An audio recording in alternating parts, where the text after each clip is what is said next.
What up, what up, what up? Welcome back, ladies and gentlemen. Welcome back to another episode of the Boxing Voice Radio. I am your host, Nesta Gibbs. Find me on Instagram and Twitter at NestGTO, and you can catch my co-host at Ringwalk Danny. You catch him, ringside in every fight. You can catch him cutting my camera off.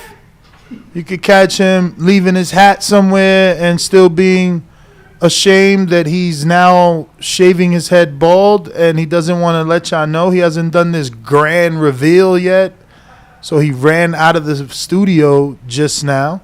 But we're scheduled to have Hasim Rahman Jr. in this particular studio not too long from now. We're also scheduled to have Greg Cohen Promotions promoter Sarafina, the artist, in the building, as well as Hasim Rahman is with Cohen Promotions. So if you're joining us, don't forget to hit that thumbs up button, as it helps with the visibility of the show. It's going to help this episode get in the eyes of some other maybe possible Jake Paul fans, maybe possible Hasim Rahman fans, or maybe Danny Garcia, Jose Benavidez Jr. fans, since that is the fight that we will be discussing in terms of previews and predictions for this weekend, because that is the biggest fight this weekend. But now that Danny is all ready to go, I will introduce Ringwalk. Am I right about that, though? Is Danny and Jose Benavidez the biggest fight of July 30th? Yeah, for sure. For sure. Good morning. Good afternoon, champ. Buenos How dias. I said dias. It is an afternoon. Look, it was a great day. We just came from the Las Vegas Champs Trade Show, and you know me and Danny, we're heavily infused in the cannabis culture, not to be confused with our partners, Kush Culture Universe. But we were at the Champs Trade Show, and there were dozens of different companies that are either in the marijuana business and or vaping, something along those lines. Man, there was so much shit there. Literally, there was so many cool things, so many cool gadgets, so many great people. There really was. I had a great time. I feel that you had an even better time. I did. I got to meet one of my Instagram. I don't even know what you call it, right? It's a dude I follow on Instagram, and I was super excited to find out that he was there. Luckily, shout out to Matt. What's Matt's last name? I just go by his Instagram, Mighty Matt. It's Matt. Yeah, I've always just STAUDT. It's the verified Instagram. It is Mighty Matt though, as well. Yeah. So, but shout out to Matt. He's got connections all in that cannabis world. He's a part owner of High Rollers, and he hooked it up. I wish he could have walked us through there yesterday when Mike Tyson was there. That would have been ideal, to meet Mike, smoke with Mike, get some Mike bites, and then bring Mike here to this very beautiful studio. Convince him to do his show from here in Las Vegas whenever he's in town, since he does his in L.A., right? Yes. Yeah, offer him our studio. No, absolutely. Quickly. We'll be like, what? But put your face everywhere. We will be heading back tomorrow, so I'm excited about that. Yeah, we are. Hopefully Mike's in town again. Yeah. But he's a busy man. We saw Waka Flocka coming in. We did. Flame. I go hard in the mother... Paint. There was a lot of beautiful women at the trade show. Fat asses everywhere. I didn't know that was like that. I'm like, okay, this is crazy. It feels like that was part of the marketing. It's like every booth spent a certain amount of dollars on women. Yeah, because that's what brought the men in. Yeah. It's so funny. They were giving away sex pills. Yes, I saw numerous booths. Oh yeah, numerous. I didn't know. I saw. No, there was a few just dedicated just for that. Yeah, I did. Yeah. Obviously, I didn't know. And then the girl, she gave me a little pack, and I walked all the way around the corner with her, and I'm reading, and then I'm like, oh wait, this is a sex pill. So I went all the way back. I left here. I went all the way back. One of them girls had an attitude though. She thought I was trying to troll. I knew I look young. But she tried to, I guess she thought I was trying to show, like, no, this, because I'm asking, like, does it have CBD? Does it have THC? Like, and they're like, no, to both of those. So I'm like, okay, so then why are y'all here? Like, there was like, it's a good place to be. So I'm like, okay, so y'all targeting the males that marijuana brings in. And I'm asking these questions because I'm always thinking business. I'm trying to see how they're thinking. Right. You know what I'm saying? Because that isn't part of marijuana. So, I went through dozens of booths that had to do with bud, and then all of a sudden it's like, boop, sex pills in your face. Like, oh, what? So I wanted to figure that out. Yeah, let me tell you, that was the first, well, I've been to the Box Fan Expo as a fan, but that was the first, like, actual trade show and expo that I've been to. Uh-huh. Very intriguing. It was a very fun time, and I'm interested in meeting more people tomorrow, man. Let me tell you, like, we walked in there, and it was like, I don't know what the fuck it was like, because it was like, here goes a bag, and let me put shit in it for you. And then it's like, oh, cool, here goes this TikTok guy with 7 million followers, and, let's link. And I'm like, oh, shit, this is really dope. I had a good time, man. I wish we weren't rushed, but, it was a very productive day. We had, let's see, we did the show this morning. We had 2 meetings this morning. We made a trip to Jardín, right? Which we can officially announce now, though, right? Or are you still waiting?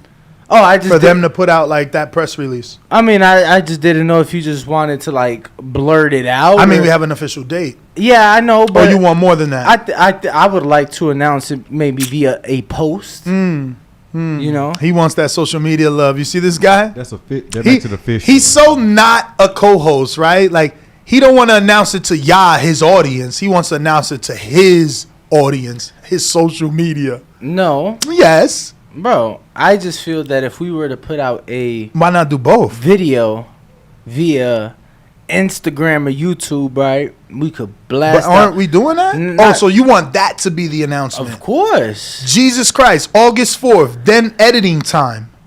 So like, shit, August 5th.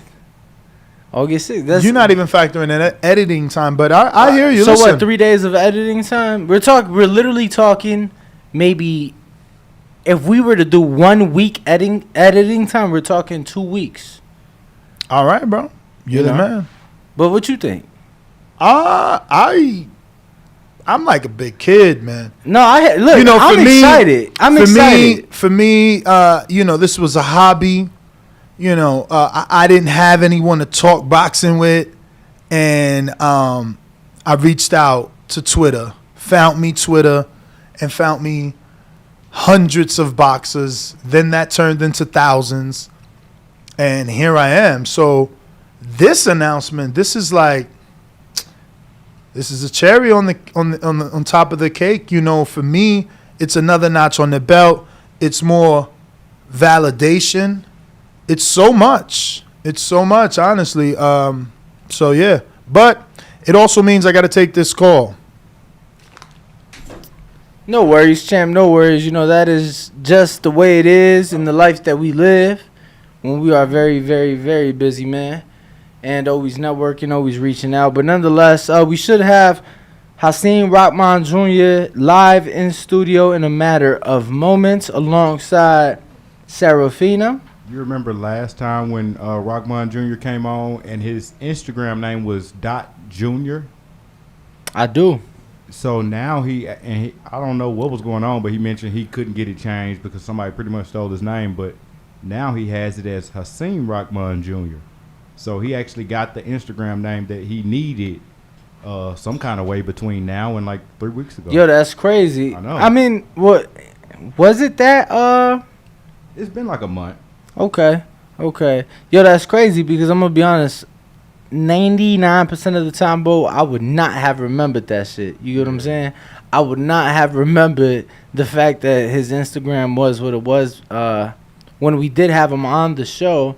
But no, that's good, especially now, biggest moment, biggest fight of his life. Right. It'll be easy for the casual fan to find him on Instagram. Correct. By just typing in his name. So, Bo, I know you've been maybe a bit more excited than others with this fight, given your association with DLX. How much have you been able to see? How much can you tell us? How much were you able to see of Hasim Rahman Jr. before the Jake Paul fight was officially made? Before it was made, the only fight I had seen was the Tommy Morrison Sons fight, so that didn't go too well for Junior. Right. But yeah, I seen a lot of his dad. No, I'm saying, like, how much have you been able to see in the gym? Because that's the same gym. Nah, I'm there in the morning, so I don't really get to see him. He works later in the evening and at night. Okay. You know? So I don't see him. Okay. And then what's in the gym, I gotta keep it between the gym. No, for sure. I was just curious. I know he did have his media workout the other day at DLX. So that seemed to have went pretty well. It did. That actually gave me a little more confidence in him, seeing that he was able to get that workout in, even though he got to do this big weight cut thanks to Jake Paul and his stipulations. So, yeah, I can't wait. Good. I can't wait to get him up in here and find out all the true details on the weight. Like, how much does he have to weigh? How much is the contracted weight? How much is the next day rehydration? I think the next day is 215. And I want to say... How much did he start? How heavy are you? Yes, no, definitely. How heavy were you? How much of this 5 weeks? How much of this 5 weeks is training or fat camp, really? That's what I'm trying to find out. Your phone call go good? No bad news? No. No. Good. Not bad news for me. Oh shit. Not bad news for me. The guest is here. The guest is here. Go ahead and handle that, Bo Ski. Shout out to you. Appreciate you. We're gonna go ahead and keep the ball moving. So let's just get into the previews, man. Danny Garcia versus Jose Benavidez. Did you see the face-off? I did. Yeah. I actually I'm pulling. You know what I'm doing right now? What's that? Pulling it up? I'm pulling up the line. Oh, wow. I'm pulling up the line and see how things change, but people been sleeping. I'm curious. They sleeping on my boy Benny. Yo, why is it that somebody called him that in the chat this morning for the first time in the history of the sport? And, like, now you just picked it up. Like, that's a good nickname. Yeah, why not? Why not? You like that? I don't mind it. Okay. I don't mind it. But I'm on a sports book. Word. We clicking the boxing tab. Okay. Let's see where Danny at. Danny. And for those of you who may not know, the sports book in question that he is referring to is mybookie.ag. Using your code BETTBV. Obviously, you'll still get your bets that you're going to bet. And obviously, we get a little kickback showing us some love, too. So, y'all get to make some money, and we get to make a little bit with y'all. So, mybookie.ag, promo code BETTBV. All right. Let me see here. Looks like Jose Benavidez is now a plus. Holy schmoly cannoli. He is a plus 515. Whoa. Now, did you see the weigh-in is what I'm asking the public. This might be an interesting bet. That was the press conference. But this might be an interesting bet, ladies and gentlemen. Danny is smiling. Benny is there to kill. Over under. So the over is at 10.5 at a minus 225. The under plus 185. And that's under 10.5, obviously. Danny is such a favorite that he is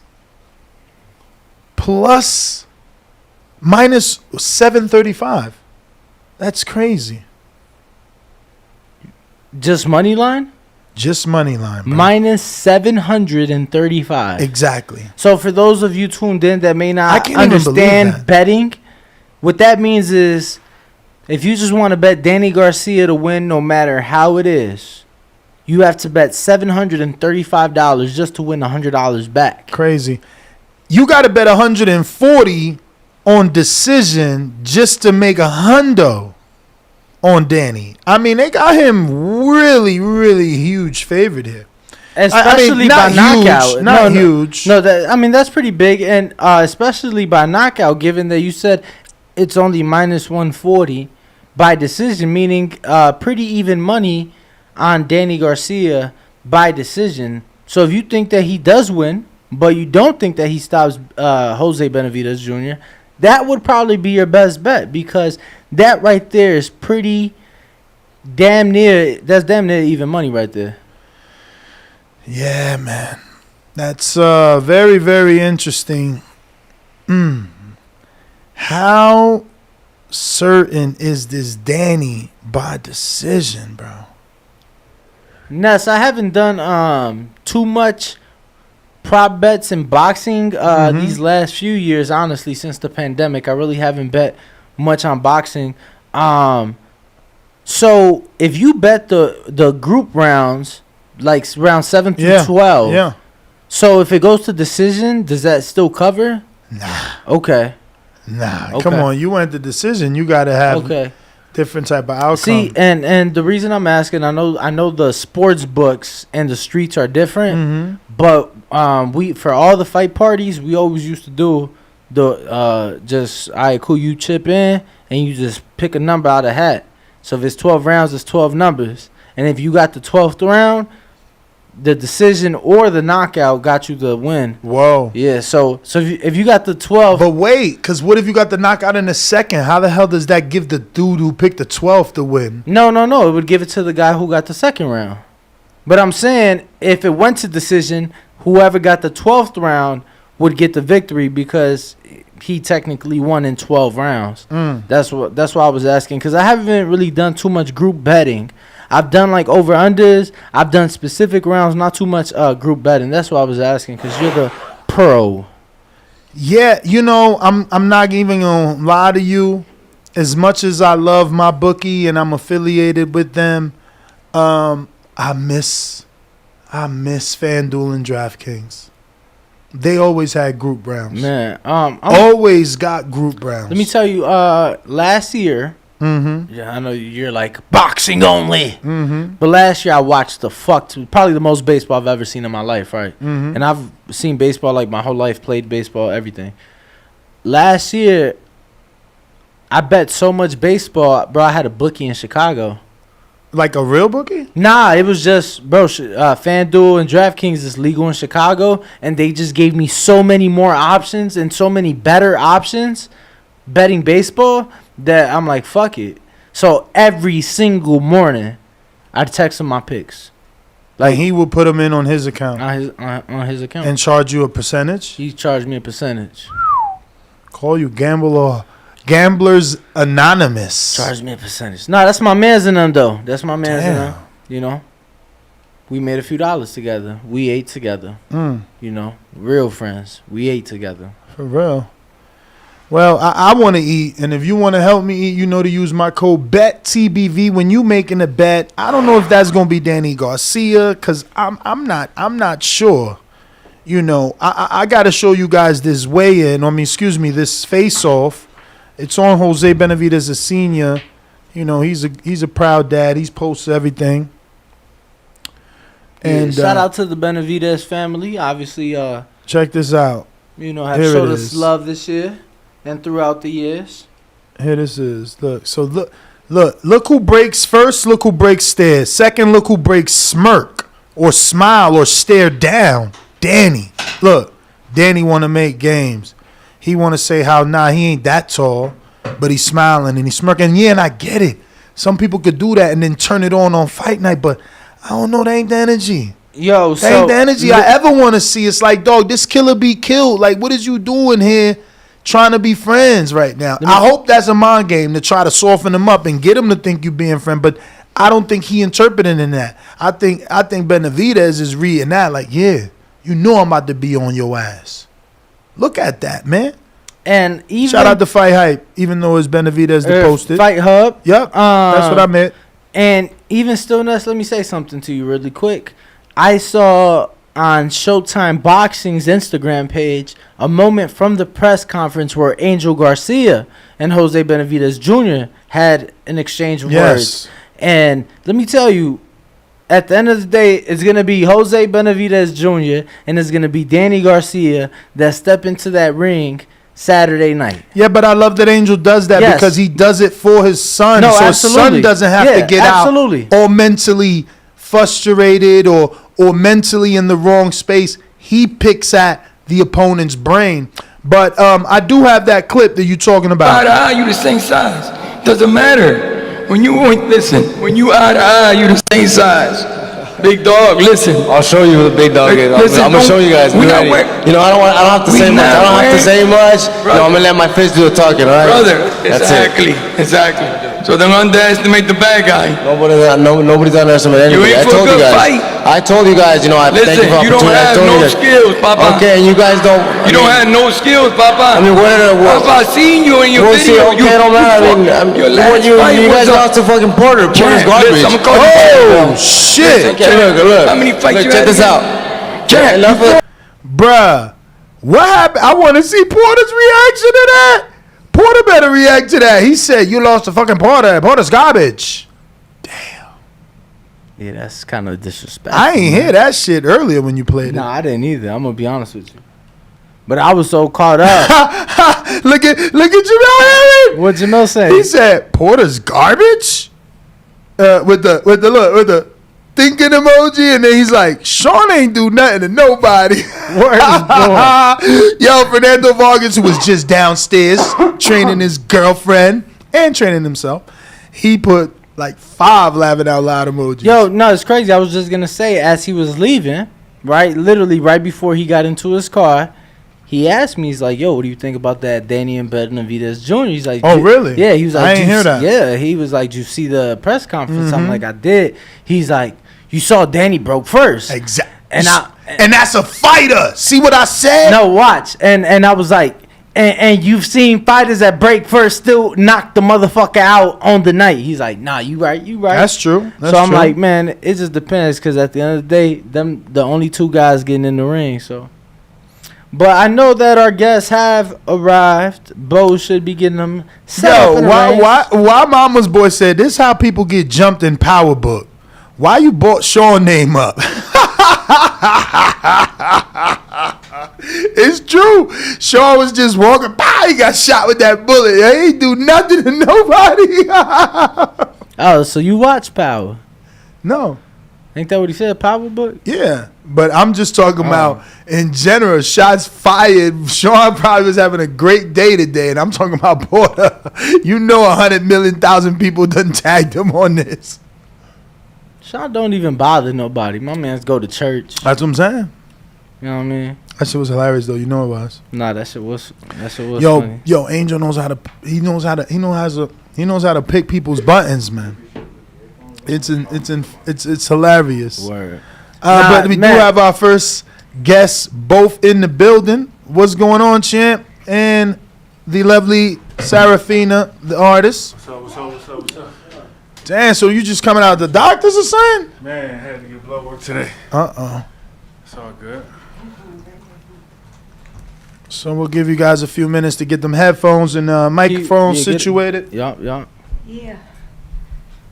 Tam, we was saying a couple minutes ago how when you came to visit us, what was that, maybe 3-4 weeks ago, you and your pops, how your Instagram was just a dot, what was it, Dot Junior, right? Yeah. And now you was able to get your name. Yeah. And we actually talked about it on the show. How were you able to get your Instagram name changed? I literally just tried to change it, and then it was all of a sudden available. Okay.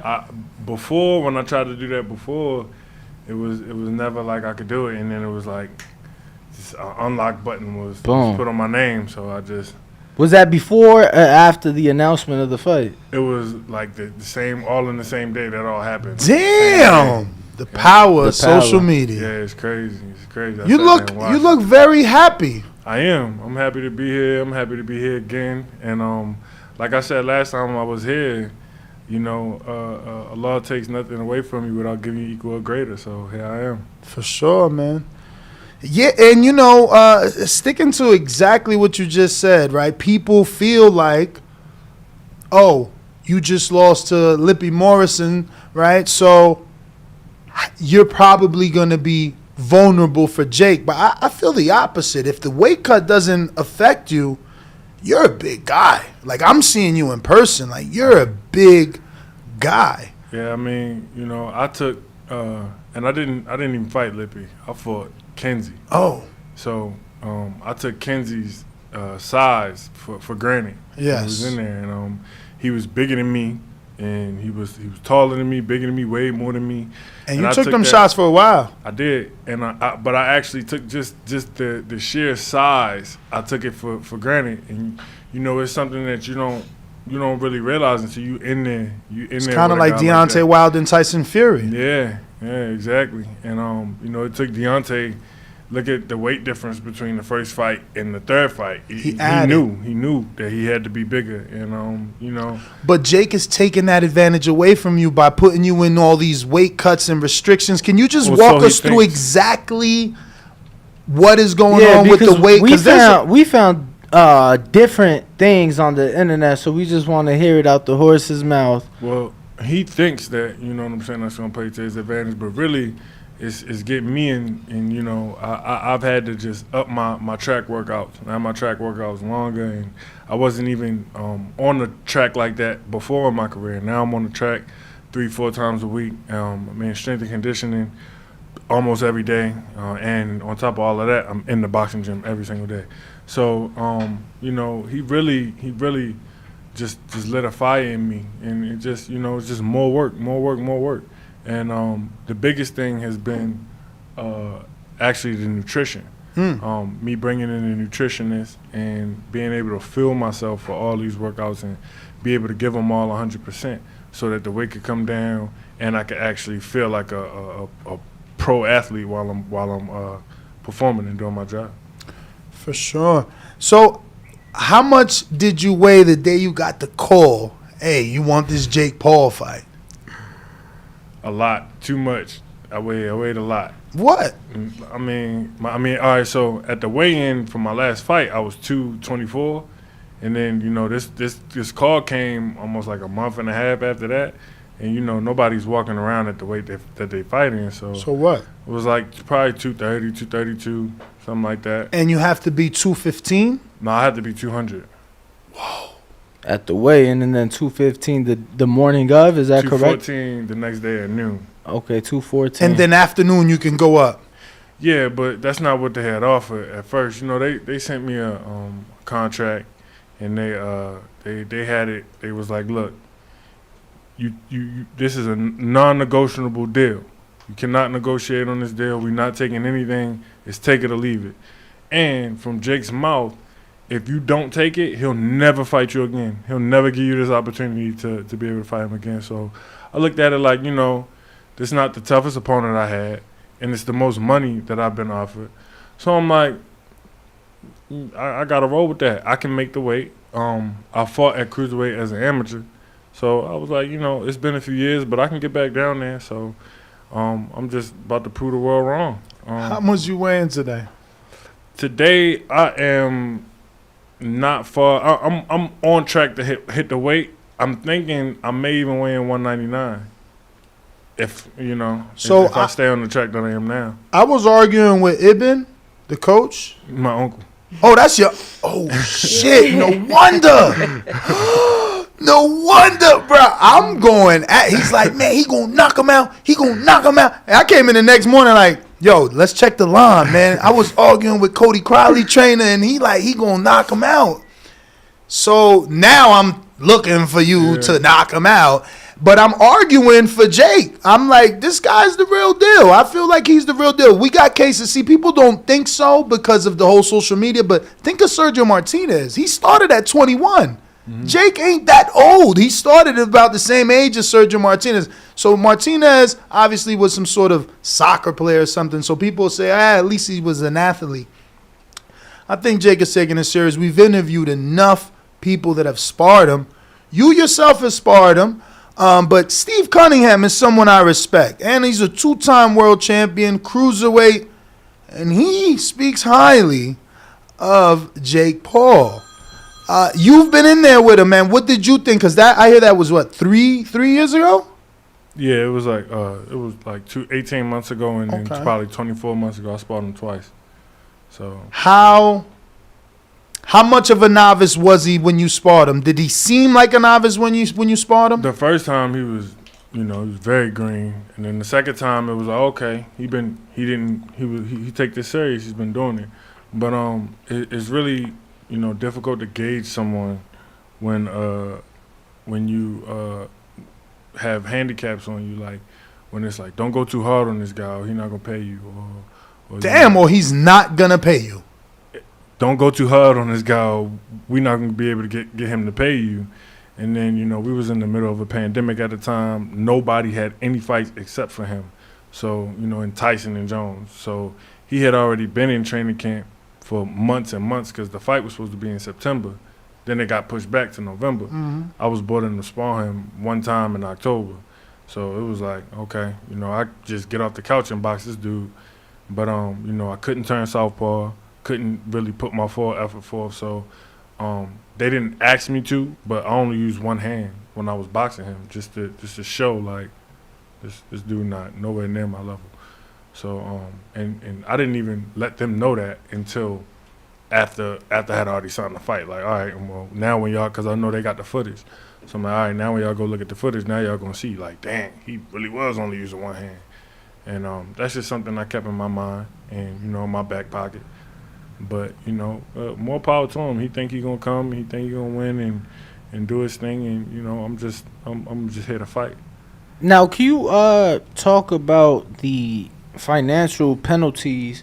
In case you do miss seeing weight. you on social media mention that. Obviously, $5,000 ain't much money, especially when a professional fighter got to pay managers, got to pay promoters, got to pay for camps, got to pay everybody and their mother. So can you talk about that really quick? I mean, that's only if I don't do what I'm supposed to do. Okay, that's so only if I don't come in at the weight that I signed to come in at. I have every intent on coming in at the weight that I signed, the cruiserweight limit, and it's gonna be. I plan on putting on the show. But you ain't been cruiserweight since the amateurs. Right. True. How long ago was that? 2014, almost 8 years since I fought down there. But I mean, You watch boxing? Of course. So how are you not gonna be Chad Dawson in the Andre Ward fight? Much respect to Chad, but I just believe that I'm taking the weight off the right way, the correct way, and just like how Roy Jones lost all that weight and went down. Well, he fought John Reeves and lost all that weight and went down to Fort Tarver. But this is from the beginning. I felt like this was like a setup, but they didn't know what I was doing or what I was planning to do before they hit me for this fight, and like I said, how I avoid that is bringing the weight down correctly. My nutritionists are the best in the game. My trainers and my coaches Who'd you hire? Are the best in the game. I have Javier and Paulina.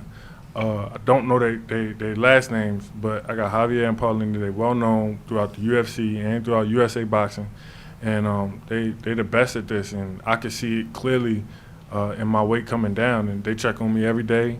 I got my they've literally fed me every meal for this camp. I already have them. Also, they prepare the meals. Of course, and they prepared the meals, sent them to me, and all I do is just stick to my grind, and I'm grinding hard. I'm losing the weight. I don't believe that the weight will be a factor.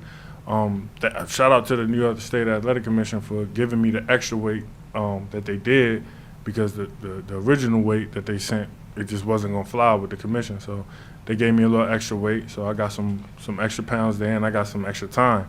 So I just think that on August 6th, man, I don't know how anybody could look at Jake's last fight against Woodley and just be like, oh, this guy has such an awesome skill set, because he doesn't. That fight, he looked like he would never fight on pay-per-view or headline Showtime again, up until he landed that last shot. And, and when you look at my fight, I look just as good as any prospect that's out there for the first 4 rounds. I believe that I know what I did wrong, and that can be corrected.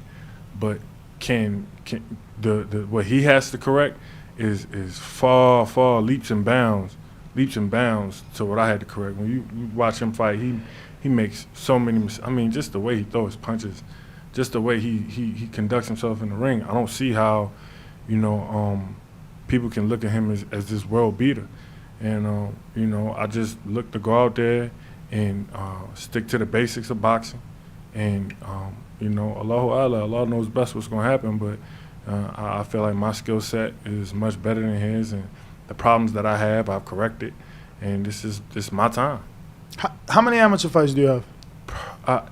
It's either like 94 or 100 or 104 or something like that. I had like 3 books. So it's hard to count them all up, but are you even? I mean, I know as a fighter you can't be thinking of it, but if you lose to Jake, that's. I don't even think about it like that. There's no such thing as if he loses to Jake. I mean, we're not even putting that in that ring in the air. That energy doesn't exist. This is the thing. Like Amanda Serrano said at the press conference. She even said, like, when they asked her about what she thought about the fight, his only chance is the equalizer. So I'm gonna go in there and I'm gonna take that away from him. I have so many weapons. If he takes away one of my weapons, I have other weapons to go to. I have other things to go to. Jake Paul is not the most. He's not even probably top 10 people I've been in the ring and fought. When you add in all the amateurs, all the amateur fights I've had, all the tournaments I've been to, went through the Olympic trials, been in a professional. Just my last fight for somebody with 21 fights, 19 knockouts, and I just think that he's not on their level, and I really don't think he's on my level. When the first thing in boxing is the jab, and I just think that my jab is much superior to his, so I just feel. But what like about your stamina? Because he's been training. What about his stamina, though? Look at his stamina in his last fight. But he's been training, though. And I've been training. He been training and I've been training. But he been doing what he doing. In the press conference, he said he didn't switch nothing up. See, when you get in there and you in that ring, it's not the same as being in the gym.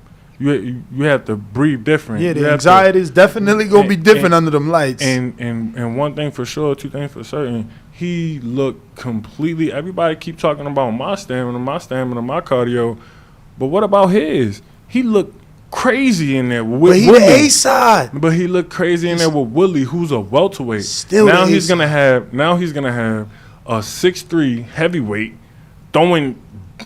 I'm gonna be throwing at him. That's completely different. Whether I hit him on the arms, the shoulders, for sure, the elbows, it's gonna hit him different. He's never had to deal with that before. Whether he's dealt with it in sparring or not, he's never had to deal with that. With no headgear. That's crazy. 10-ounce gloves under the light. I never thought about it because I watch UFC. I'm like, welterweight in UFC is 170. Like Woodley was literally fighting 30 pounds heavy, 25 pounds heavier than. But he not little, man. I met Woodley. He got some size to him, but everything you're saying is true. Yeah. When that headgear come off and them gloves get reduced, I wanted to. You still a heavyweight. Do you think you will rehydrate? I know I'm a rehydrate. Like how many pounds you think you put on? Because again, you ain't been down that low in so long. How do you know what to expect? This is the thing. When people say it's not like I'm gonna be 200 pounds or 199 pounds for a whole week, I only gotta step on the scale and weigh that and then get off the scale. That's it. I could be that weight for 2 hours and then get off the scale and go right back up. So, it's not like I'm gonna be this weight for such a long drastic period of time. I only have to step on the scale for that weight. And people who fight at 147, people who fight at 154, they don't walk around at that weight, not even 2-3 days before the fight. They're not even really, sometimes don't even be close to that weight. But they get on the scale, they make the weight, and then they get off the scale, go right back up. So, that's what he's counting on. So, given the fact that we already know what he's counting on my weight and that equalizing my cardio. We know everything that they counting on. So, we coming into the fight prepared. What could Jay Leone bring to the table? How intimately does he know you being from out here? I mean, I've known Jay Leone before he even moved out here. I've known him. So what could he give what sort of information could he give Jake, or how could he assist Jake in this win? Do you think? It's nothing that Jay Leon, BJ Flores, whoever else he got in his corner is absolutely nothing that they could do when they get it when Jake Paul gets in there with me, because he cannot pass on his experience to Jake. And you see that in Jake's fights. If you go back and watch Jake. Go back and watch Jake versus Willie, and he looks amateurish. He's like swinging arm punches. He's just not that guy that he proclaims himself to be. It was a great shot at the end of the fight, but everything up until that, even the commentators were saying that this fight was looking terrible. That fight looked trash. It looked like a shit sandwich. He said a shit sandwich. So I gotta ask. Obviously, Yoel Judah brings so much to the table, so much knowledge, so much wisdom. You know, could you just tell us, you know, what he's brought you, what he has brought to you? Obviously, not just in this camp, but in preparation for the fight. Just that killer mentality, man, and that work ethic. That when we got right back to work, like he told me after the Morrison fight, you know, he told me that. It so much reminded him of Zab and Kasazu, where they just went right back to work, and they just had to kill everything that came their way after that, because that was the wake up call for Zab. You was letting me know, you know, before we even got this fight, that, you know, that has to be a wake up. It has to be a Kasazu fight. So, you know, we didn't think that this was gonna come right to us like this. But it came, and now it's my time to go ahead and do what I got to do. Thank you. Miss Sarafina, I feel like you've been, I feel like you have been all over the world. A very busy woman, from Dubai to Australia, now back to New York, now obviously here in Vegas, in preparation for this big fight. Talk about it. I feel like you got your hands in a little bit of everything. I mean, it's a blessing. You know, boxing's a grind. You know, I wear many hats, you know, from advisor to, you know, just a part of the camp, to site coordinator for different promoters, to matchmaking. I've done a bit of that recently, working with my girl Renee Aiken, and I'm doing a show with Thomas Lamana on the 20th. We got Kurt Scooby on that card as well. That's another fighter that I work with. So. We got to see him out here. He was, I think, sparring Devin or someone else at Bones Gym. I had him out here sparring with Devin. He actually gave Devin the best work. They loved him. Like, they really wanted to take him to Australia, but, you know, the timing just wasn't right. But, you know, Kurt, y'all look out for Kurt Scooby. Like, he's a great talent. He be in shape too. Super shape. Mm-hmm. And he's like, his work ethic is incredible, and he just loves the sport so much. So, like, when I see a fighter that's super passionate the way that he is, like, it makes me believe in him. You know what I mean?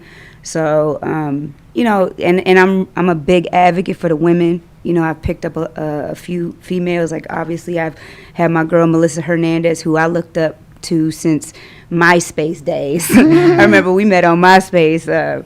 But yeah, I mean, the slickest of the slickest. She's sparring with Jelena Majernovic. I hope I said her last name right. I have her fighting on August 27th. I'm doing a show with Deborah King outside of Cleveland. Yeah, in Warren, Ohio. Yep, we got Raynell. I think his last name is Williams. Mm-hmm. He's Montana Love's brother. Okay. You know, so we've got a lot of support from Montana. So he's a blessing. I've also joined his team, you know. So, you know, I just got my hands to where I'm going to be appreciated, you know, because I feel like I bring a lot to the table. I'm advising Hasim now, but I've always he's been family. Like, he's like a brother to my daughter, you know, like he's been family since the Hit Factory days. So, you know, it's just a blessing to be welcome into all of these camps and to bring something to the table. And, you know, it's a beautiful thing. And a lot of big camps as well. Obviously, this is a big fight. I do want to go back, but, you know, what do you expect come August the 6th? And obviously not just his performance in the ring, but from the event. You know, it's going to be huge. New York City, the Garden, the Mecca of boxing. Huge moment. not just for Hasim Rahman Jr., but obviously for yourself as well. So I wanted you to kind of touch on that. Listen, it's like, when good things happen, like Devin Haney in Australia, that was my Super Bowl. Like I've watched Devin since he was a youngin' in the Hit Factory, and to be a part of his team was a blessing. And I think once one really big thing happens like that, people start to take notice, and that energy keeps rolling. You know what I mean? So we're just rolling now. So this fight, yeah, it's huge, but I'm used to that energy now, and this is the energy I want for my life. You know what I mean? Absolutely. Like everything big. If we're going to do it, we're going to do it big. And I'm just so happy that Hasim has this opportunity, because it's been a long time coming for him. He's, gone through some things in his life that he's learned from, and now he's stepping up to the plate, and I feel like he's going to really take advantage of this opportunity, and he's going to shine. I think his boxing skills are far superior to Jake Paul. And I think he's going to give him a boxing lesson. But I also want to say, like, I always gave Jake his kudos. I gave him his flowers, because while a lot of people were hating on Jake, a lot of boxing people, they were like, this guy doesn't deserve the attention he's getting. He hasn't put in the time. He hasn't put in the years. Why is he getting paid this amount of money when fighters, coming in making their pro debut, making $1,500, and all this stuff? But he's brought a lot of viewers to the sport that wouldn't necessarily be boxing fans. You know what I mean? Absolutely. So, and then also he did something by, what was it, $1 million that he took out of his own purse and gave to the fighters on the undercard. Floyd never did that. You know what I mean? So it's like where's that kind of energy from fighters that are promoters? Like, why you don't take care of your fighters? Like Jake Paul just shit on you, basically. Like he just shit on you as a promoter. Like the thing is, like, boxers, people think that boxers really get paid. Like they making all this money. The guys you even see fighting on TV on Showbox, and they really not making that much money. Right. So the fact that he did that showed a lot to me, and I respected it. And the fact that he took Amanda Serrano, who was previously one of my fighters when I was with Greg Cohen, Greg put her on TV for the first time, and gave her the opportunity. Mind you, she wasn't getting paid like she getting paid now, but she got exposure to the world for the first time, and I had a lot of love for them, and I still got love for him. And I think she's an amazing fighter, and I love what he's done for her. He's turned her into a millionaire, to a real star, and she's a woman. And why it take a YouTuber to do that? You know what I mean? Why does it take someone that's not even involved in boxing to do that? Like, and that just shows you, like, women can be stars. If Bob Arum put Michaela on that type of platform, she could be a star too. If they put Shadeja Green on that kind of platform, she would definitely be a star, because she's knocking everybody out. She's a beast. She's the next coming of Van Wolf. Yeah, I'm no Ness. That's like your best friend. Right. It is, man. Man, that girl is. It's that sad that by special. the time she gets her shot, she'll be like 34. Well, we gonna try to fast track that one, but I'm gonna make sure of that. You know what I'm saying? But listen, we just ready, man. I'm ready to see him do the damn thing. But with Jake, though, what I wanted to touch on was that post he did when he was laying in the bed. Well, fake hospital. Yeah, the fake hospital. He's saying, I'm carrying the promotion. This is when he crossed the line for me. Because all the respect went out the window until he did that. Because, number one, you lowballed him. You lowballed him. I'm not gonna say the number, but you was offering Tommy Fury $2 million. Why he? You know what I mean? And then on top of that, what is it? What else? There's so much. Nah, but on top of that, he gets no pay-per-view. So what? Damn, as a son of a legend. Why are we gonna put her to work? So wait a minute. They want you to work for free? No, I'm saying flat fee. Yeah, it's flat fee. Nothing. If He you gets don't get nothing. no, if you don't get no Yeah. pay per view, you ain't Remember getting I no told concessions. Remember I told you this was a take it or leave it deal. For sure. If you don't take it, then this When deal he will never when be he got presented the to you offer and he called me, I said, "You joking?" I said, "Nah, run that back. Go talk to Greg, get him on the phone, run that back, cause that's not what you're not accepting that number at all. It was disrespectful. It was a disrespectful number. And when you got all these millions, you donated $1 million to your undercard, and this the number you bring, respectfully." But is there some sort of personal issue? Because I know that there's that Bone Adams video, but was there more to that? And did it get more personal that he would treat you in this manner? Because like she said, he has been generous, not just to Amanda, but we were just in Houston with Regis, and he talked highly. Actually, anybody that's been on a Jake Paul card actually talks very highly of him. So, like, is there something personal with you that he's like, nah, send him a fuck you offer? I just, I be schooling this guy, so I think that, the first time we sparred, I was like toying with him. I was toying with him. He was breathing so heavy that I was mocking him. Okay. In the ring, and then the second time we boxed, I was talking to him and got him out his game. That's why he was actually the one that got mad. But when he flips I knew what he was gonna do. I knew what he was gonna do with that. They tell us we can't have no cameras on. And they got their cameras and they rolling in. Oh, okay, he got a couple good shots in him now. Oh, all right. But I knew he was gonna clip it, and if he put it on social media, he would only show that much.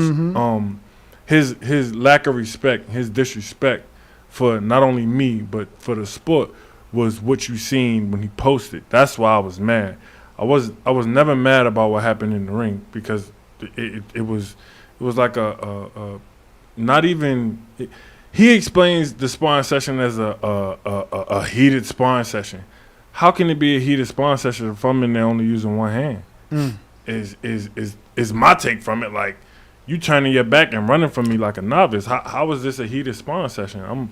But you don't have the tape though. I do have the tape. You just said that they ain't let y'all record. That don't mean I don't got their tape. Okay. You want to see it? Not that I'm just saying. I'm just saying because things. The answer will always be yes. Obviously, the answer is yes. But what I mean is, I don't remember everything I did 2 years ago, 24 months ago. So did I spar him and only use one hand, or was I mostly using my left but occasionally popped his ass with the right? It was like I put the right hand out there just so he could see, like, oh, he will use the right hand, but I never threw it to cause any damage. I didn't want to not get paid. Like I said, that's crazy. We was in the pandemic, so it was sure. no fights coming up. He giving me $150 a round. So yeah, I'm gonna go in there and basically carry him. And I was asked to make this like a confidence builder. Let's get his confidence up. So I don't know what was happening before I came in, why his confidence would need building. But they brought me in to basically like to up his morale. So and that's what I did. And then you can see like before, from the time period that we sparred all the way up until July 7th or July 8th when the fight was announced, Jake Paul never said my name. He never said my name. That's true. He never talked about our sparring. He never said anything about me. Never like he did with all these other fighters where he tried to help them or he tried to put them on or whatever the case may be. Never, ever said my name or anything. But the way I got this fight was people in his camp that have known me for years in boxing, they called me and asked me what I was weighing, how much I've been sparring, what I've been doing since my last fight. Who called you, Jay? Jay is one of the people that called me. But it was more than Jay. But they was basically, and I'm not saying Jay was the one that did this, but they was just getting a gauge on me to flip the script. Like, they was asking me those questions under the pretense that they was gonna bring me in to spar him for Anderson Silva because I could box southpaw. Then 45 minutes later, I'm getting a call like, oh, they want to fight you. I'm like, I was just gonna ask how long before, so it was the about same 40 day. It was man, same hour. Wow. Same hour. They ain't hold no call. It was a bait and switch. And I don't like I said, it was more than Jay that called me, so I'm not gonna put that on Jay. But it was like you know, like it was very weird and just almost like I don't know the word I'm looking for. But it was just a bad vibe, like how they came at me with it. And then they come at me and they say, like I said, you know, this the only chance you'll get to fight this guy. You'll never get an opportunity like this He again. told Tommy that though, and then they came back, and Tommy was supposed to get it obviously the second time. And then when even Jake's admitted, we gave Tommy more flights, we gave Tommy more rooms, we gave Tommy the $2 million, we gave Tommy this. And they that, gave you nothing. none of that. I got no opportunity. They to barely even- give us tickets. to have a voice real. in the fight. Like it's, but you know that goes to show you I didn't take this fight for that. I didn't take this fight for the money. I didn't take this fight for the tickets. I didn't take this fight for nothing but what comes after, because I believe that I can win that much. I believe that I will win that much. Especially the more and more that I train and the more and more I watch him, his fights, his you know, some people are what we call gym fighters. Now, I'm not saying he a gym fighter, but you know, what he shows in the gym don't translate over into what happens in the fights. And you can see that if you watch his last performances. I mean, he didn't get much better between the first Woodley fight and the second Woodley fight, in my opinion. The issue is that's really all you got to see, because ain't nobody else took him no rounds. So it's like you got to see right. That's Woodley right. take him rounds, and that's it. And then Woodley is, how tall is Woodley? He's short. Yeah, he's shorter than me. Come on, man. Jake's gonna be in a completely different fight now. Jake's got whatever his reach is. Now he's got a guy, whatever Willie's reach was. Now he's got a guy with almost an 80-inch reach. He's got 5'9". He's 5'9". Come on, man. He's 5'9". I'm 6'3". Is there a rematch clause? I've been waiting like No. 40-something minutes No. to say that. No rematch clause. No rematch clause. For either one of you. Either one of us. That's crazy. No rematch That clause. is crazy. He didn't put a rematch on. He gave you that. He gave you that, which I don't know. I don't know if They took it out. I mean, They took it out. ain't like it's a belt on the line. There was one. Yeah, but they if he took it beats out. Jake gonna want that. He needs that get back. And I- by not having that rematch, let he me tell you fucked up. something. If you watch the first Woodley fight, when Jake got hit with a 1-1-2 and was on Queer Street by welterweight, and after the fight, he was still thinking about that so severely. You could tell in his demeanor that he probably would not box again. So, come August 6th, I think that, you know, what I'm going to do to him compared to what Woodley did to him, I don't think he's going to be very interested in the sport no more. That's just my personal opinion. I believe I'm going to make this man quit. But you would give him a rematch. Yeah, of course. Of course. What? Run up that check, baby. Of course. I'll beat him up. I'll beat his brother up. I'll beat his father up. Just Damn. bring it on. Damn, what does daddy do? It's like Sean Porter.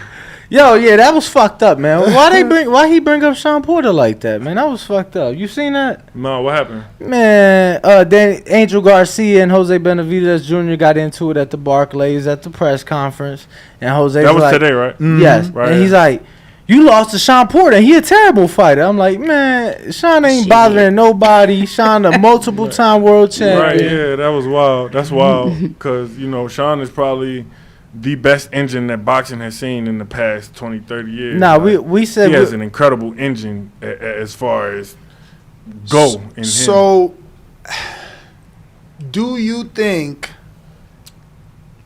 How do you not make this close? Because he's an A-side, and he's bringing a lot of money in. He made $45 million last year. They don't want to fuck that up. So he claimed. I mean, there's enough people reporting that, man.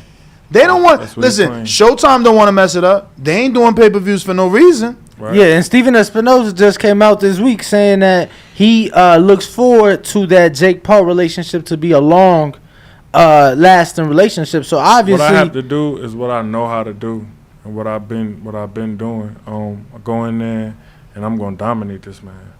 I'm gonna dominate this man to where they can't take it from me. If it has to be a long, boring, Klitschko type fight, then it'll be a long, boring Klitschko type fight. If it has to be a slugfest and I gotta go in there and bang him out, then I gotta go in there and bang him out. He can't show me anything that I haven't seen. And like y'all said, we know what the flaw is in my game, and I believe that, you know, his flaws are greater than mine. I don't think that he's gonna develop this amazing boxing IQ over the course of whenever he fought Willie to now. I don't think that he's gonna just go leaps and bounds, something that no one's ever done. He's looking for this one shot. He's looking for me to get tired and for him to land this one shot. And like I said before, people don't realize how much size plays into factor in the fight. I mean, when you look at my last fight, you see Kenzie's way bigger than me. He's way bigger than me, and that had a factor on how my conditioning was. It just did. That's just real. That's what it is. And come August 6th, I'll be putting my size on Jake. He's not gonna be putting his size on me. Jake Paul think he about to come in there and walk me down like Kenzie did. It's just not gonna happen. I'm gonna dominate this boy from the start of the fight to the finish of the fight, whether they gotta drag me off of him, drag him off the canvas, or raise my hand at the end of 8. Damn, I didn't remember the first fight was a split decision. Exactly. He almost lost to Willie. How was his power in sparring? I'm gonna let you see, and you gonna see that he hit me with he would hit me with a flush right hand. When you see people get hit with flush right hands, and they don't do anything, they don't go backward. Like when I say I didn't move. I felt like if we was in a wet paper bag, we'd have been waiting all day for Jake to get us out. But I don't take that into the fight because, you know, we fighting with 10-ounce gloves that only take one shot. Like I learned that in my last fight. So I do respect his power, and I'm going in here like I'm fighting Wilder. Like if he land one of them, it could be over. So from the beginning of the fight to the end of the fight, I'm not giving him no right hands. I'm not giving him no hooks. He has a lot of flaws that I look to take advantage of, and I just feel like, you know, had it been Jake Paul in there when I fought on April 29th, I don't think he would have still been standing after everything I hit Kenzie with. I don't think that Jake could take that. So, you know, maybe I'm wrong, but I feel like I'm right, and I feel like the way that I'm coming for this fight, the way that I've been training, and how I feel about this fight just internally, I don't think he on my level. I think that, you know, he made a dire mistake. He made a serious mistake. And, you know, anybody could be on his side. Espinoza, whoever, they could be on his side. I was told coming in, before I even turned pro, that Showtime wasn't going to do me no favors. So, but need me or my brother, given the history. So, you know, I'm already knowing what it is. So my job is to go in there and dominate. It's absolutely nothing else that I look like doing. And you know, come on, man. This guy just said he would knock out Errol Spence. He would knock out Terrence Crawford. He literally just said this in an interview. I don't know if y'all seen that. Hell no. Yes, Jake said he would knock out Errol Spence. He would knock out Terrence Crawford. He would beat Tyson Fury by split decision. What the fuck? I mean, this guy is. I'm gonna bring him to reality. We've been doing this for a long time. This is going to be, if Jake was a regular fight, he wouldn't even be in no 8-round fights right now. He wouldn't even be in no 8-round fights at 5 fights. I just believe that, you know, with my faith. How many times you went 8? In your pro career? I haven't gone 8 yet. I had a 10-round fight in my last fight, but it didn't go the distance. But I've been 6 a couple times. But you know, Jake's been 8, but he went 8 with people that have never fought anybody. Jake has never fought somebody that fought somebody else. I mean, no, everybody was a pro debut. It's true. The only time he didn't fight somebody in their debut was Woodley, and Woodley only fought him. So he's never fought anyone that fought somebody. He's never fought anyone that is gonna hit him and not get hit. All his fights was, oh, I'm gonna hit you, you hit me back. I'm gonna hit you, you hit me back. And I just think I'm gonna give this boy a lesson. Do you feel like you could just walk him down because he's a novice. At the end of the day, he's had one amateur fight and, like you said, 4 debuters. I mean, I just feel like, you know, whatever I do, whether I want to walk him down, whether I want to stay on the outside, whether I want to bang it or just keep him at the end of my jab, I feel like whatever I want to do, I'm going to be able to do because he's not had to adapt, nor does he been hit with the type of punches that I'm going to hit him with. I think that there's a way to make people quit. It's a way to bring the bitch out of certain fighters, and I'm going to bring the bitch out of Jake Paul come August 6th. I'm going to make him quit. Now, I'm sure you're expecting all the antics and all the fight week. You know there's going to be a lot of talk, a lot of robots chatter. And shit. Yeah, he got the mask. I forgot about the mascot. The mascot. Yeah. His girlfriend probably going to come out the suitcase again. What? Oh, you never seen that? No. Oh, yeah, he puts that. His legit girlfriend fits in a suitcase. Bless her heart. You never seen that Nah, either? I ain't never seen that either. Oh, yeah, wow. Yeah. He puts it in So a suitcase. I'm just bringing that up to ask. You know, he's gonna attempt the mind games at least. Are you ready for that? Because don't be surprised if he don't. He don't be surprised if he don't try me. Jay in his camp, so he know not to. I'm not with none of that. yeah, but at the end of the day, Jay or BJ can't control what he does. You're right, but I mean, he listened to them obviously. He listened to them, but I'm not with none of that. He not going to step over no lines or do nothing to me. So, you know, it is what it is. I'm going to be at the places I'm supposed to be, and then I'm going to be there on August 6th. But it's nothing he can do to try to, try to see, you know, what's on my mind or whatever the case may be. Like he hopped on my Instagram live during the media workout. But, you know, that don't mean nothing to me. It don't And mean nothing. didn't your live just get cut off? Yeah, now I can't go live. I can't go live now. You can't go live. I don't know. You offended Instagram somebody. didn't tell me. I think his people be reporting me or Oh, whatever wow. the case may be. I don't know, but you know that don't even mean nothing. Like I don't care about none of that. Jake the one. Look, man, I had 5,000 followers before this fight was announced. Now you at 250,000. Yeah, I mean That's insane. that's crazy. And you got your real Instagram back. I did. Well, now, yeah, his name. Now you're able to I did. actually I get your used my name. name, but Yo, I shout say out that to Jake, man. I say that to say, you know, it's this not about the followers for me. I could have cared less. I was already where I was at with 5,000 followers. Shout out Alvina though for the blue check. Yeah, and my man D, and you know, it's this game, this fight, this everything is not contingent on followers. It's not contingent. But you know on, it helps. You know I mean, it helps. It helps, absolutely. It helps, especially you know, going forward. But to me, it helps after. It helps after. Absolutely. This. I'm during this training camp. No, during that, for sure. It has for been sure. like it's like you know, whatever. But after when I get to putting my hands on him and get the Let me tell I you- get to putting this jab on him and cutting him up and making him bleed and touching that body he got, man, I'm going. Do you feel offended that they've chosen you to be, quote unquote, the first boxer? Because it's like, fight a real boxer. Fight a real He boxer. wasn't the first. Tommy Fury was. I mean, he's going to be the first to get in the ring No, with no. Yeah, one. but that wasn't the first choice. Now, You're right. You're right. now, how would it look? And yeah, I'm asking both of y'all. How would it look if Shakur Stevenson called out Jermell Charlo to fight at 130? How would that look? I mean, you know they Would that be realistic? No. Nah, they wouldn't even take him serious. They'd laugh Now, at what's him. the weight difference? It's 130 to 154. That's 24 pounds. Because Crawford laughed at Gary Russell when he called him out. I mean, come on, man. It's now, when you put it like that, it's like they didn't even expect me to take this. They didn't even expect me to take this. So no, I don't feel disrespected because they didn't come and ask me to fight them at my weight. They didn't come to ask for a bridgerweight fight.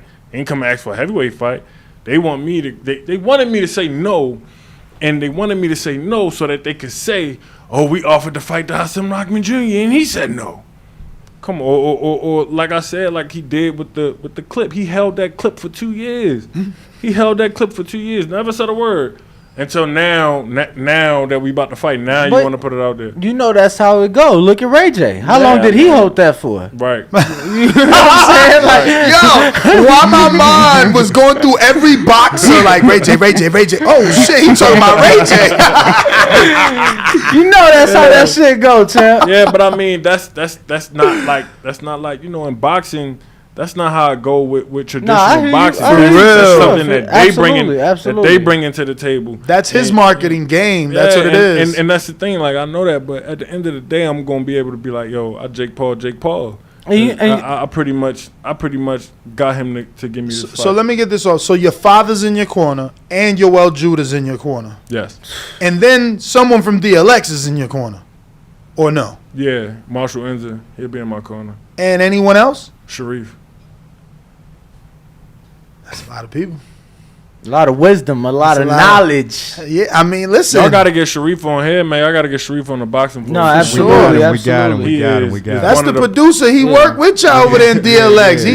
He got the only one can add and delete from that schedule. Man, Sharif is one of the brightest boxing minds out. And we just going to prove that, this family, this Rockman, this family is one of the best and one of the most dangerous families in boxing.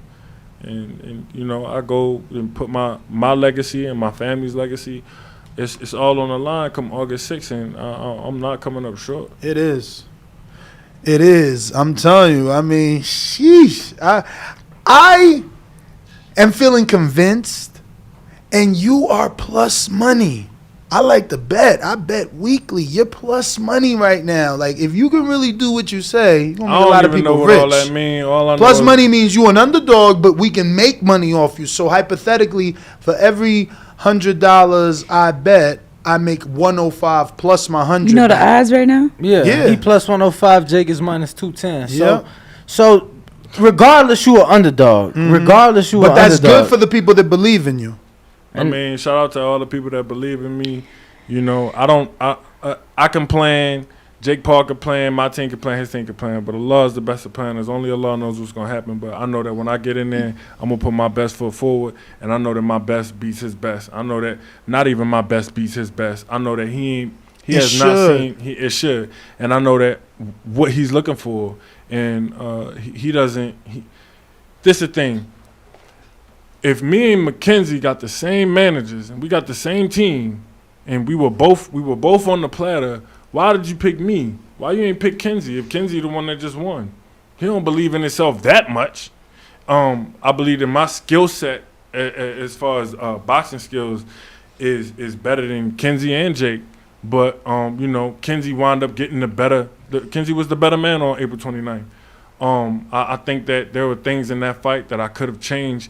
And not only in the fight, but in preparation to the fight. And I learned so much because when Jake actually started, I know he been watching me because I might have even said it on y'all show. I might have even said it on the Boxing Voice.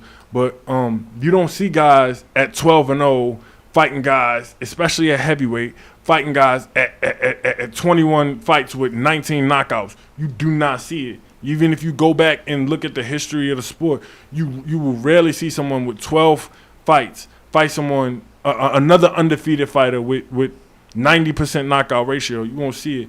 As well as I went down face first. How many times in the heavyweight division you see somebody go down face first and get back up? I have a tremendous heart. I have a tremendous will. And I'm going to put it all on the line come August 6th. And Jake is no Kenzie. And I don't think that he's on either one of our levels. So him. But is that translating in the gym, right? Because, like, you might be thinking, like, bro, I got 90 amateur fights. Like, this guy is a novice. How do we know like I said, you're doing what you have to do? Like I said before, he made a mistake by trying to drain me, but really all he made me do was work harder. I just picked up the work ethic. That's how you know. I picked up a track coach. I picked up a nutritionist. I'm putting in the work and putting in the time, and it's all documented. All of it is documented how much I've been working. But speaking of time, didn't he only give you 5 weeks for this fight? Not 5. We ain't get 5. We got Like 4. 4. We got 4 weeks to get ready for this. To lose 30 pounds. I mean, that's how they do. That's how they do. But I'm already on track. If I stay on the same track that I'm on now, I'll weigh 199 on fight day. Well, on the day before the fight day. I'm actually ahead of schedule. So no saunas and nothing for you. I've done. Sometimes I almost think that they were banking on him not making the weight. Of course. You know what I mean? You Like know that, yeah. they're like, he's not gonna make the weight, so let's just offer him the fight to make it seem like we really want that smoke. No, for sure. I've done a ozone sauna. So it's not like a traditional sauna. It's an ozone sauna. So y'all could look that up and see how effective that is. But it's completely different than a regular sauna. I'm not draining myself. And if I felt like I would have had to drain myself or I would have had to starve myself to get in this fight, like how you said, like how Chad looked against Andre Ward, I wouldn't have took it. If I didn't feel like I could 100% make it, even if you know, I'm getting fined 25% per pound that I'm over. So if I felt like I couldn't make 204, then I wouldn't have took the fight. I'm not about to fight this dude for free. So I wouldn't have took it. But legitimately, how do you know? You ain't been that weight in years. But I know my body. But your body ain't let you see that weight in years. I had actually weighed in for a fight 207. The fight just didn't When? come. This was like December last year or December or October last year. But my opponent didn't show up because he had COVID. So it's not like we haven't seen this weight. It's not like we haven't gotten down. So they didn't know that. No, they don't know that because it's not on BoxRec. So they don't know because the fight never happened, but you made the weight. Exactly. So I've been down there. I've already been down there. And it wasn't for an opponent that motivated you. It wasn't for. And it wasn't for the amount of this money. It wasn't for a fight of this magnitude. I get it. It's crazy because I'm more up for this fight than I was for the Kenzie fight. You have to be. Yeah, man. Bro, like you said, your legacy's on the line. Man. You can't overlook this guy because he needs your name. I mean, as big as he is, he needs you to legitimize him. If he beats you, he beat his first boxer. Like, you got to understand that. At the end of the day, I'm fighting for all the Muslims in the world, fighting for the boxing, I'm fighting for the culture. I got a lot of people that I'm fighting for, and I'm 100% confident that he can't do anything with my jab. So I'm bringing all the weapons August 6th. I'm trying to figure out, when the money comes in on Jake, does that make him more of an underdog, or does his line always stay the same regardless? No, the line always moving. Let me tell you, the lines definitely move. You could tell money been coming in on you because a week ago you was plus 200 something. So now he. So you got to lock that 105 before. Yeah, you could tell a lot of money's been coming in on you because ain't no line moving that much in a week if it ain't no big money coming in. Damn, so I might have to lock my little bet in before they change. Wake up tomorrow, you might not be an underdog no more. It might be minus money to both of y'all. I don't pay attention. None of that. I'm just ready to get in and fuck this boy up. That's the bottom line. I mean, like I said, but you did say you don't mind if it gets like a Vladimir Klitschko fight. I absolutely do not. So a knockout for you isn't like you want to win. I'm not focused on exactly. I'm not focused on the knockout. I'm focused on 80. That's the number in my head, 80. I want to hit 80 at the end of the day across the board. Just like we just had 40s across the board. Now I just got to double that. Make it 80. 80s across the board. That's 80 meaning a 10 each round. Of course. But win round by round. Yeah, one round at a time. And he hasn't been in the I've been through the trials. I've been through national tournaments. I've learned how to take fights round by round, minute by minute. And I just don't think that he has what it takes to deter me. And, I believe that, after this, I have a great boxing mind. I have great ideas for boxing. So he just setting me up to put everything that I have on built and to put it out there and to get the respect that I've been deserving. And the fighters out there that's speaking down on it or speaking down on me, they wish they was in my position. And that was something. Whoa! So people like hit you up, or you say who's speaking down on it in terms of fighters? Like the boy Chris Eubank, like how he came out and tweeted, "Oh, when you take care of Rockman," but how you look, Chris Eubank? You getting called out by Demetrius Andrade, Conor Ben. You getting called out by world champions, but you turn around and call out a YouTuber? This is actually right up his alley. Listen to what you said. He's about to fight Conor Benn, who's a welterweight. So he really looking for these type of fights. He not really looking for that real Demetrius Andrade, people in my division smoke. I mean, but at least Conor Benn as a boxer. You turn around and call out a YouTuber. What other boxers have called out Jake Paul? A lot. I have. Bro, that's the money fight. Yeah, Benavidez Britis is the cruiserweight WBC champ. But he got old, a fake tattoo trying to call him out. You ain't see that shit? No, I didn't see that. Right, people have gone above and beyond. There's a lot of people call Jake out. Everybody want that money. Everybody want that money. This is the thing. Well, this definitely wasn't about the money for me because you could double my purse and I still won't be getting what his other people got. But you did say it's more than you've ever got. That's obvious. I mean, that I'm only 12 fights in. It's not hard to beat the most that I ever got. True. Especially when you're fighting on pay-per-view at the Garden. Come on, man. That goes without saying. A pay-per-view at the Garden, it got to be the biggest payday I ever got. Come on. I just saw DAZN picked it up. Yeah, it'll be on DAZN too. For the UK. For Ireland and the UK. Oh, shot. Congratulations. Thank you. That's more eyeballs. Amazing. No, absolutely. Yeah. That's huge. That's huge. The thing is, none of that mattered. Nothing that was on the contract mattered. It was just like, yo, this is the most money you ever made. This is not the toughest opponent you ever faced, and you can make the weight. Let's do it. It was and exposure. Exactly. It's gonna put you. I mean, you beat this boy, you about to get endorsed. Listen, they gonna start calling. Before I fought Kenzie, Yoel told me this was like probably like a month before the fight, maybe a few weeks before the fight.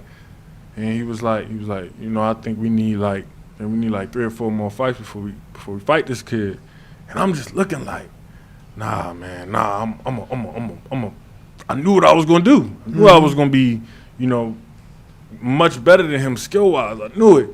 I didn't take into effect his experience and his size. You know, and those are two things in boxing that you keep saying his size. Was he leaning on you like Fury Wilder? Like what exactly did you go through? It was just the sheer fact that he's just bigger than me. He's much bigger than me, and that's why boxing has weight classes. Mm-hmm. That's exactly why boxing. How much bigger was he actually? I mean, he's probably like a inch taller than me. But I'm talking about like weight wise. When we weighed in, we was the same. When we weighed in, he was like 4 ounces bigger than me. But the overnight change is where his experience came in, and from that to the moment, I'm not gonna give it all up, but from that until the moment the bell rang, there was a whole lot of experience that goes into that I didn't know about. He's been there 21 times before. Mm-hmm. I hadn't been there. He's fought on that stage where he was the, you know what I'm saying, the main attraction. He had already been groomed to go through this. It was another step for him. So when we get in there on August 6th, I'm going to use my experience of already having been there, already having lost. I have a very been on the biggest stage. He's been on this stage that he's bringing you. He's been on pay-per-view. He's been on this stage with everybody he fought was so much smaller than him. But he's still been that ace. Yo, I went to that Tampa fight, bruh. He puts asses in seats. Did you see his Ohio fight? Of course. Okay, so like they're cheering for him. So yeah, you've been on that stage, but he's been under them bright lights, and he's been under. You know, we gotta give him credit. I don't think I'm a Jake Paul fan, even though I am. But I'm just saying, like, you gotta give him credit. You like you said, you don't see fighters with this record doing 8 rounders, let alone pay-per-views, let alone A sides, this big of a stage. So I don't know that the lights gonna get in the way. When you go back, right, and you look at this whole Jake Paul's whole career, whole being in boxing, the first boxer that vouched for Jake Paul was me. Nobody vouched for this man until I came out and said, "Hold on, the boy can fight. The boy can fight. Like, y'all don't sleep on him." So I'm definitely not sleeping on him, especially being the first person to come out and vouch for him like that. Then we've seen plenty fights where somebody's been the crowd, been there for the crowd, and the crowd gets silenced. The crowd gets silenced. Devin Haney, Cambosis. Thank you. The crowd's been silenced because just can't do it. Just can't pull that trigger. When I go in there, I'm going to silence the crowd. I'm going to actually turn the crowd over to my side, or they're going to be silenced. I'm not giving him nothing. He don't get nothing. He gonna have to earn everything he getting there. And just go look at his. When I look at his fights, I'm just like, bro, he's not that. He's not gonna be hitting me with the punches that he hit these other guys with. And I just don't think he's, that technically sound to pull it off. And I think that he wasn't worn down or beaten up in any of his fights. To wear him down and beat him up, you have to be active. Yeah. You have to throw a lot of punches. Is that something that because I've been hearing outbox him, use my jab, Klitschko. It doesn't matter. A win is a win. So I'm thinking, okay, he's gonna outbox. But if you're gonna beat him up, that means you gotta let hands go. That's why I don't think. Like I said, I think you're gonna quit. I'm gonna bring the bitch out of him. He has not seen anything like me in the ring with no 10-ounce gloves and no headgear. Maybe in sparring, he's had some, he got Chad Dawson in his camp. He sparred Steve Cunningham. He's had, Anthony Taylor. Wait, he has Chad Dawson right now? Yeah. Yeah, Chad over there right now. But I mean. What? But Chad made a comeback. You ain't seen it? I love Chad. I used to work with Chad when I was with Gary Shaw. I love Chad. I love his wife Crystal. I love him to death. Me too. I didn't know he was back. I had no idea. And you know what? I hope he's giving Jake the best work he can give him. Ain't Chad a southpaw? Of course. And you gonna come out southpaw? Who knows? I mean, you said they ain't let you spar southpaw, which meant you wanted to fight. You rather fight southpaw. They just told me not to. So I was like, okay. But you ain't want to? I mean, I did for the last 30 seconds. But that's the type of fight I am. If you watch my Mackenzie Morrison fight, I just switch whenever I can, whichever way I'm moving, I just switch. Let me get some of these questions off before you guys have to dip out. We got a couple of people in the public. James Valdez, San Antonio, Texas says, who wins this weekend? Danny Garcia versus David Benavidez. Jose Benavidez Jr. What he said. I got, I don't know. It's a good fight, but I take Danny. You got to take Danny on that one. Decision or knockout? You don't have 154. You don't have to say if you don't want. 154. I think Danny gonna come with some power. I got Danny by knockout. I mean, Jose been stopped at a lower weight, but by Crawford in the 12th. Yeah. He made it to the 12th with Bud. Yeah, but I think Danny cracking a little bit more than Bud. And I think especially with this weight, with this weight he got, I think he might be a little dangerous. Well, I mean, if anyone believes the bookies, then you're right, because the bookies have Benavidez as a huge underdog. He's like a plus 515. That's like you put 100, you make 515 plus your 100 back. If you were a betting man. Obviously you on your Dean. We got Caesar right here in Las Vegas says, thank you for coming on the show, champ. How do you think the rehydration clause will affect your performance? I don't. I think that, obviously if there was no, weight cut or whatever, I would be more comfortable. But I think that, the commission got it right. They fixed the things that needed to be fixed. And I think that, my performance would be A1 come fight night. We got Ruin in 504 New Orleans says, do you think the whole world is underestimating you since you're coming off of a loss? Absolutely. And, I feel like my loss was controversial. That's just the nature of the game. Let me chime in on that one. Go ahead. I feel like when boxers get one loss, they get written off like they trash, and the exact opposite of MMA. Right, and that's all due to, I feel, the Floyd Mayweather effect. Right, everybody wants that O, and if you don't have that O, you're some shit. But if you go back before Floyd Mayweather, guys had plenty losses. I mean, you can't name a legend that doesn't have one. Exactly. I mean, Bernard Hopkins lost his pro debut, and look, you know what I mean. Like, everybody might have a hiccup here and there. We're not perfect, and just because he got that loss, that might actually make him a better fighter, because he's like, I'm not going to get hit with that shit again. You know what I mean? Absolutely. So he's not going to take the same risks that he would if he didn't have that loss. So I just look at it as maybe it's a good thing. It's a blessing in disguise. And maybe if he didn't have that loss, he wouldn't have this fight. I know Absolutely. I wouldn't have this fight Yeah. if I didn't lose. There's no way I would have this fight. Even if I didn't even fight Kenzie, I wouldn't have this fight.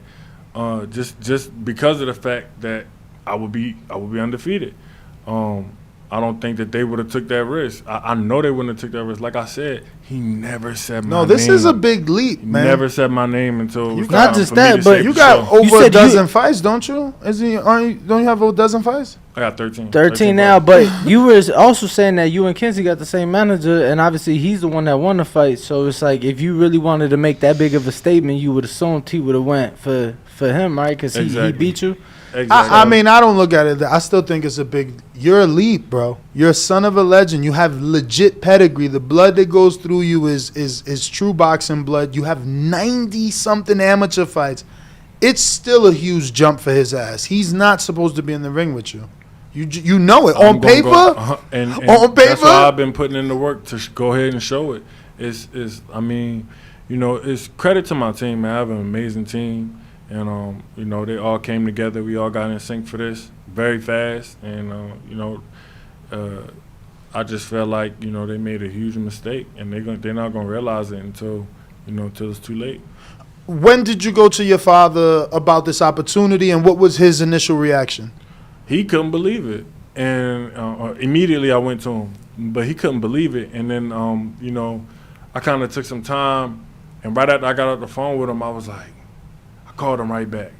I was like, you know what? I said, I'm gonna take it. He was like, all right, let's go. But I was like, you know why I'm gonna take it?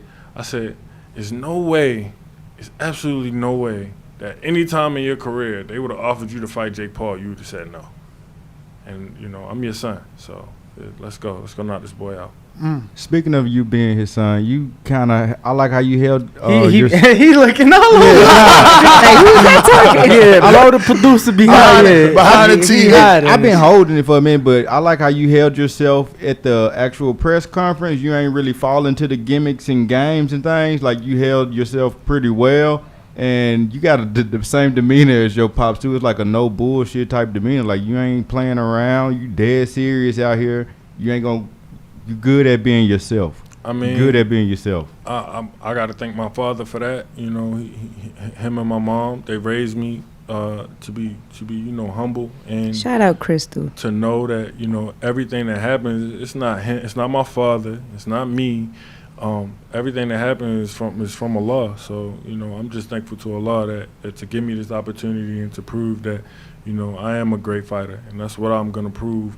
I don't know how much is gonna prove by beating a guy, because whenever in boxing is a funny game, because whenever you go into boxing, whoever fights, I don't care who it is, every single fight, no matter what, you can never, ever, ever satisfy everybody. There's always going to be something to say. So after I beat this boy up, they're going to be like, oh, you just beat up a guy with only, you know what I'm saying? No, they're gonna Like, say it was you a did what mismatch. you're supposed to do. Exactly. Right. But there'll still be critics, and there'll still be course. trolls. And Oh, and he all went that. 6 rounds with a YouTuber. Devin got all the belts. Now they don't matter. No, Exactly. belts don't matter no more. I could go in there and knock him out in the first round. They still gonna have something to say. Yeah. So it's like I just put my best foot forward and my faith in Allah, and we're gonna go make it do what it do. He don't have more heart than me. He don't have a better skill set than me. He's not better than me at any aspect. That's just my belief. I think that I run the board when it comes to, my reach, my height, my weight, my experience. He may have a edge in speed, but we got a way to make that even. I think that, my boxing know-how and my boxing experience is going to be the major problem for him. There's so many things. I could show him a different style every round. But they say timing beats speed, so. Yeah, exactly. And you have to be in the game to learn timing. I got a few more for you. Big Casual says, "What's up, champ? With your father being a DC legend, are you familiar with go-go music, and do you listen to it since you grew up in Vegas? If so, what's your favorite go-go song?" Well, go-go First- music, that ain't from Baltimore. Vegas. Yeah, first of all, we not from He DC. from We from Baltimore. Baltimore. Big difference. So yeah, I'm not really too big on the go-go. It's a big difference. I'm from Baltimore. My father from Baltimore. He just used to train in DC.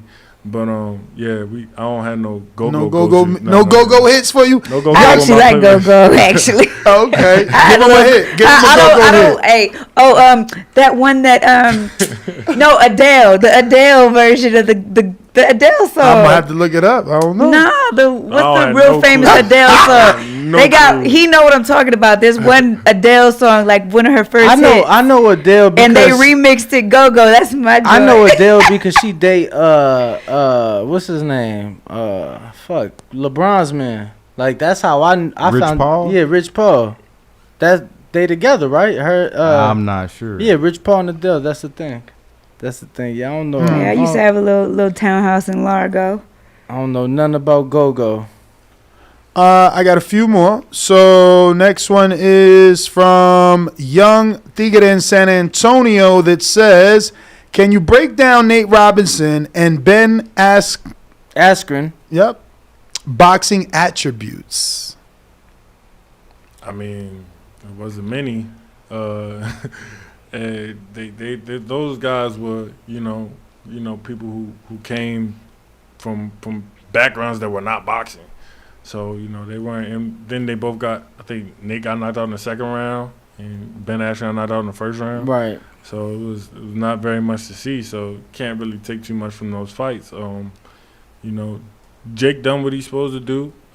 He has a pretty much an unlimited training camp where he can hire whatever it needs that he needs work on. He can hire and pay for whatever the training that he needs to happen. And, most 98% of people that get into boxing are not able to do that. And they're boxing so that they can be able to do that. They fight their way to be able to do that. So with him having, so many months and now years in the gym, over those guys who they give them 2-3 months notice and now you got to learn how to box and switch it over to boxing. I mean, you expect for them to get knocked out. Well, I expected for them to get knocked out. I called the Ben Askren getting knocked out in the first round. It's on my Twitter. I called Nate Robinson getting knocked out. I told him he was in trouble. I didn't know what was going to happen with Willie because I wasn't too familiar with Willie, but a lot of people say that Willie actually won the first fight. I mean, and then like you said, he a 5'9" welterweight. I mean, UFC welterweight. So he's a 5'9" light heavyweight, which would not even be in boxing. What light heavyweights are 5'9"? Jake's in trouble, man. Well, shit, I don't even know if you could call Canelo one after he just lost to Bivol, right? Yeah, like, come on. But... And like I said, you don't see Jamel Charlo calling out Dimitri Bivol, do you? How would that look? To me, Jake pussy for doing that, and I'm gonna expose him. I got Dominic in Seattle. He says, man, fuck that rehydration clause. Put the money on yourself. Word is born. No one in that room got you winning. Stay up. Never get lazy. I got you winning. Put that 1-2 together and keep him guessing. Okay. Heard the you, biggest fan. Sarah got me winning, though. He a hater anyway. So. Shout out Seattle. We got the best dad ever from Baltimore. He says, get that win for Be More Champ. Put him in the dirt, tank style. Good luck. Flexing emoji, gorilla emoji. That way, we're going to welcome him to the trenches, man. Y'all know what it is. Lids Low in Decatur, Georgia says, say, champ, I'm going for you. I really think you're going to get the win. I just want to say, if you throw this fight, bro, you killing the boxing game. Please be a boxer and do what you do. Salute, champ. That's what I'm saying, because nobody expects you to lose to him because of the... Like, obviously, you are expected to lose because you're the underdog. But, like, people in boxing think, like, there's no way you should lose because you have all this I find experience. that so crazy, though. Like, they have him as an underdog. Like, I really do. It's like, and it just shows you how much people don't know boxing. Like, they really don't know. I mean... But that's really swayed by money, because I just want to tell you guys, like, a week ago, I could have bet 100 on you, won 200 back. Now it's even money because that much money's came in on you. So that's just affected by them. Obviously, yes, ahead of time, they're going to put out what they believe. But that shit really persuaded by money and how much of it coming in. Can't... Go ahead, just to John. touch on that, because a lot of people keep saying that, but it's like, yo, to this sport, this sport that we do, it's not a game, and it has afforded me to go to private school my entire life. All my brothers and sisters, we all private school educated, and my father never disrespected the game, never did anything or sold himself short. So there's absolutely no way that I could get in there and call myself a man if I was paid to take a dive or some BS like that. Like that's crazy that people would even think that of me. I love this sport, and it's no price worth what the boxing legacy means to my family and myself. So.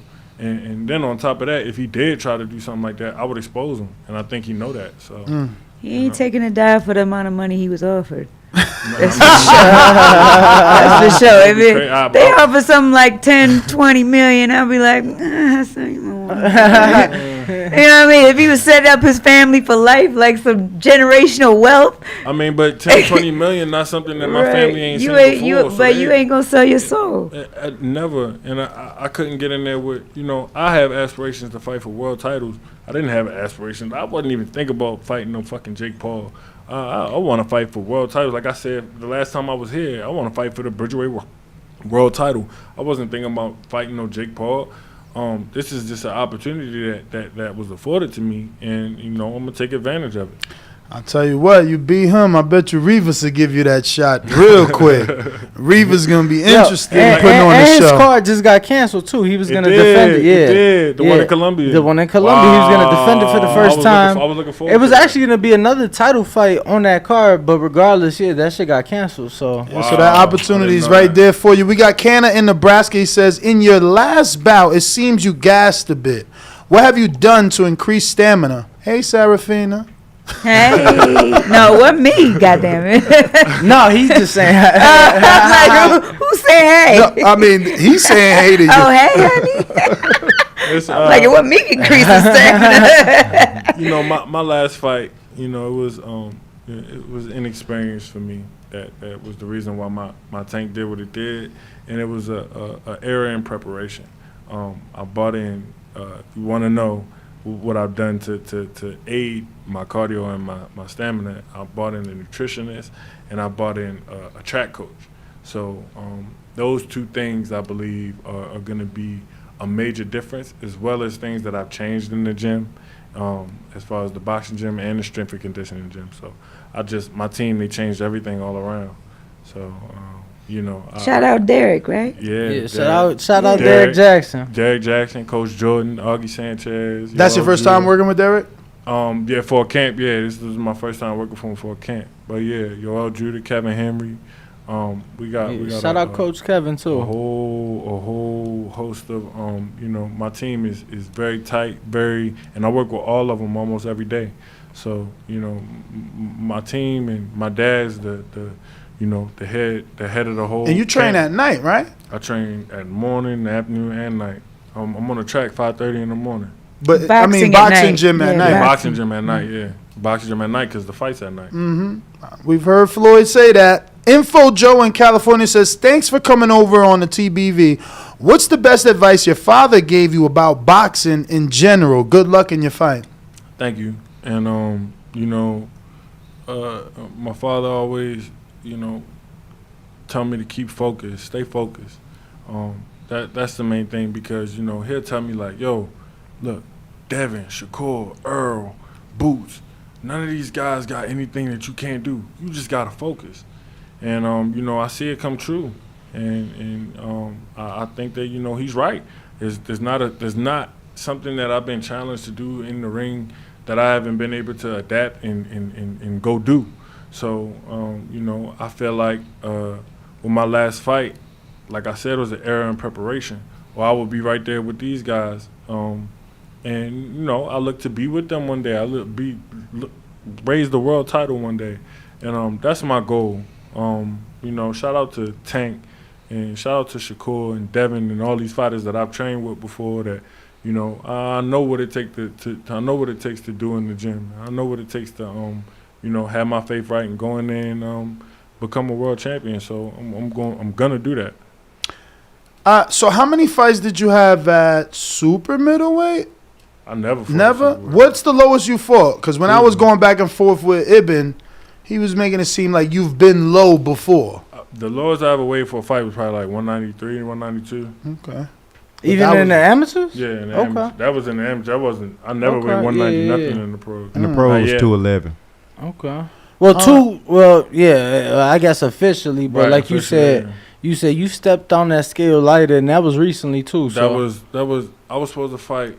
It was either November or October last year in Baltimore, and we didn't. I went to the weigh-in, and I've had that happen before where I had to weigh in, and then my opponent would come in way later and weigh in, but he wound up not showing coming. He at wound up all. not even showing up. So the official weight never got posted. Mm-hmm. So I got that two would be more. my lowest.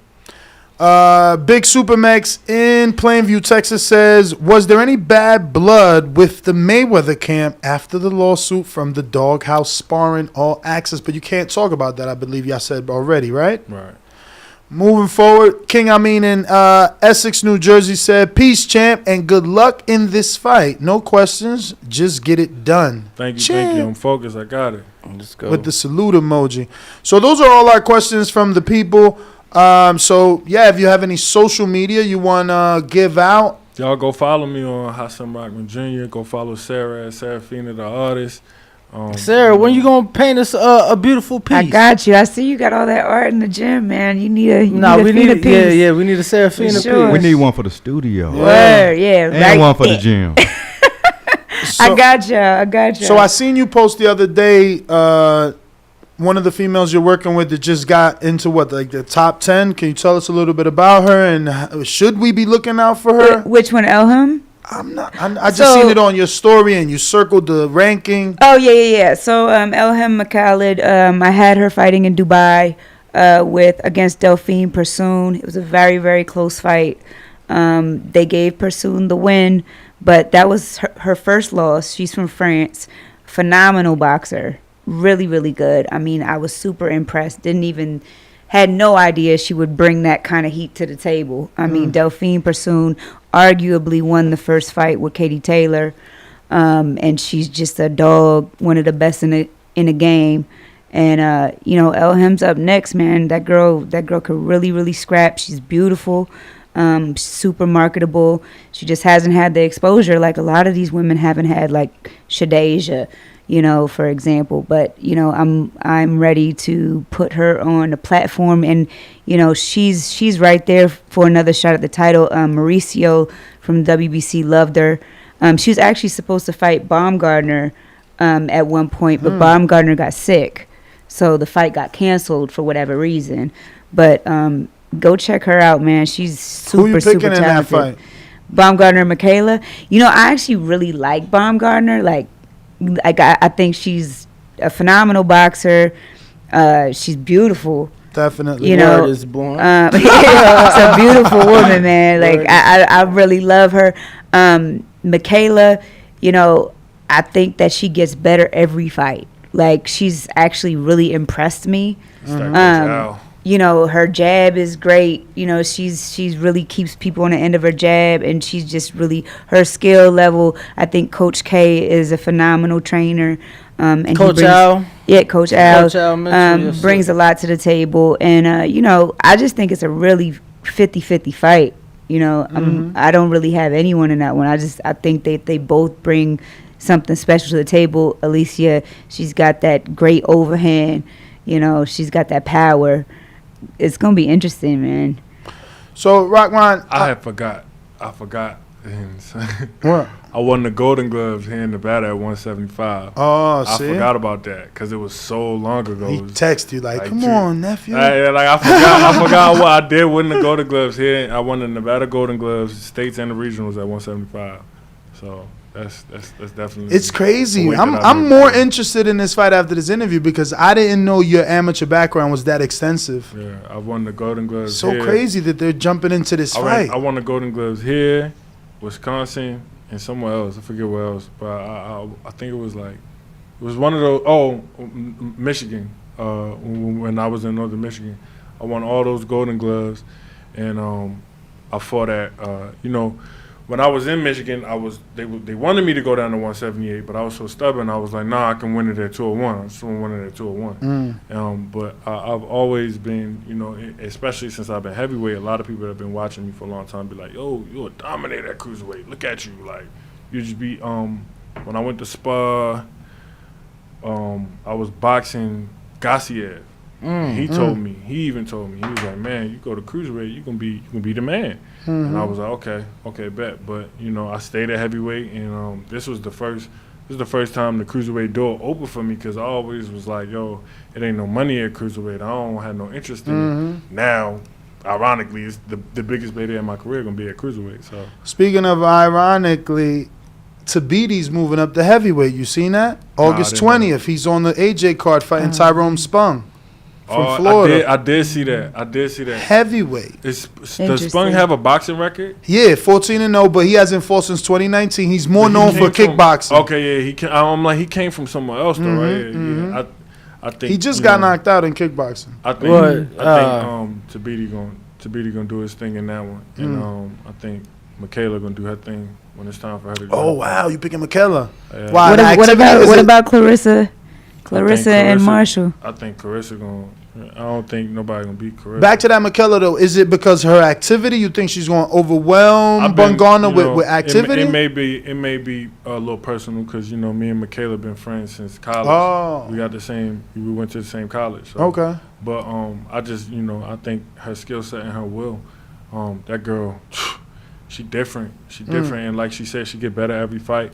So I look to see the best of her. So you run with headphones?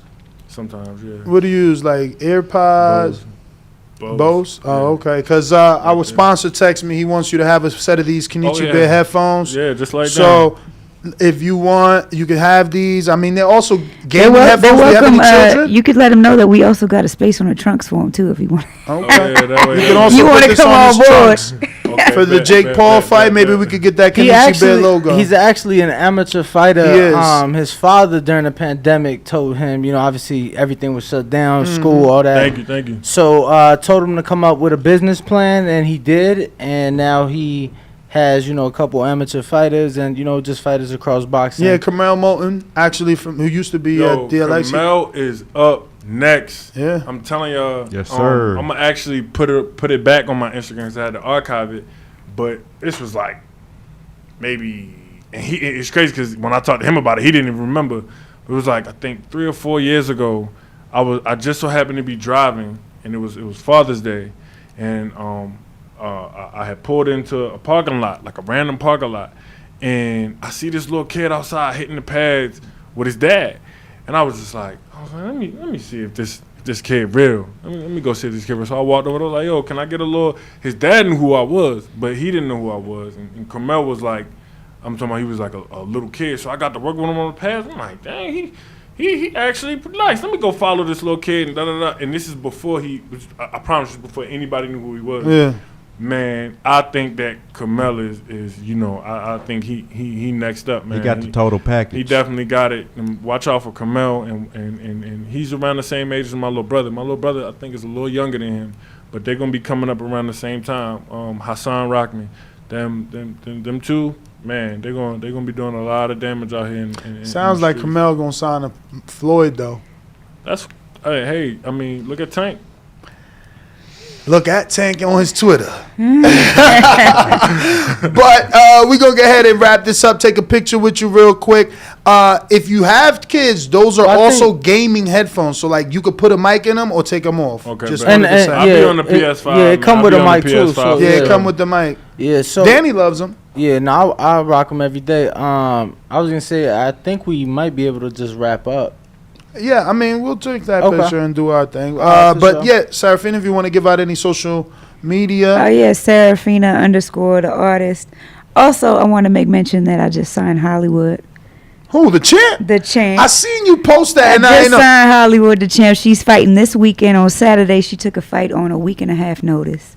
She's fighting Holly Lawson at the Commerce Casino on BXNG. So y'all can tune into Wait, that. what's Lawson's ring name? Isn't it like the Bear? The Bear, yeah. She hasn't fought since 2012. Okay, that's why I was about to say, wow, Hollywood taking a step. Yeah, but she's Lawson. like 42 years old, hasn't fought since 2012. She still got that experience. Let's listen, see what Hollywood got. Like, I gotta give her credit, but this is how women fight. They you know what I mean? Like, they take them short notice fights because they don't have the opportunities. You know what I mean? And you also, a lot of women have those lopsided records, or they have the multiple losses, but because they fight, like Melissa Hernandez, for example, fought. She's got a fight coming up. Yeah, she's got a fight coming up, but she fought Layla McCarter 4 times. It doesn't happen in men's boxing. Yeah, like, they fight each other multiple times, so like there's like you gain a rapport with these. Well, I mean, back then it wasn't a lot of women. Right. Now it's getting a little bit more. popular. Yeah, it's a little bit more popular, but yeah, no, but definitely. But you do well with women. You're able to move them well. Yeah. I mean, because I know them. I personally know them. I support them.